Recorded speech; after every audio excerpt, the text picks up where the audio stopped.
আসসালামু আলাইকুম। আজকের ভিডিওতে আমরা জানবো ড্রাই টাইপ ট্রান্সফরমার সম্পর্কে। এটা কিভাবে কাজ করে, কোথায় ব্যবহার করা হয়। ড্রাই টাইপ ট্রান্সফরমার হলো এমন ধরনের ট্রান্সফরমার যেখানে ইনসুলেশন হিসেবে তেল ব্যবহার করা হয় না। এর ভেতরে কয়েল আর উইন্ডিংগুলো সম্পূর্ণ শুকনো অবস্থায় থাকে, তাই একে ড্রাই টাইপ বলা হয়। ঠিক সাধারণ ট্রান্সফরমারের মতোই ইলেকট্রোম্যাগনেটিক ইন্ডাকশন নীতিতে কাজ করে। শুধু পার্থক্য হলো তেলের বদলে এখানে এয়ার ইমপ্রক্সিউ রোজন অথবা কাস্ট রজন দিয়ে ঠান্ডা করা হয় এবং ইনসুলেট করা হয়। ট্রান্সফরমার ব্যবহার করা হয় শপিং মল, হাসপাতাল, স্কুল, কলেজ, অ্যাপার্টমেন্ট, বেসমেন্ট ও indoor substation, fire safe area.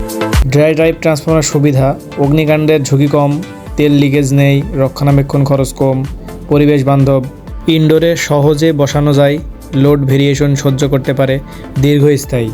এই ছিল ড্রাই টাইপ ট্রান্সফরমার সম্পর্কে। আজকের ভিডিও এই পর্যন্তই ছিল। সবাই ভালো থাকবেন, সুস্থ থাকবেন। আল্লাহ হাফেজ।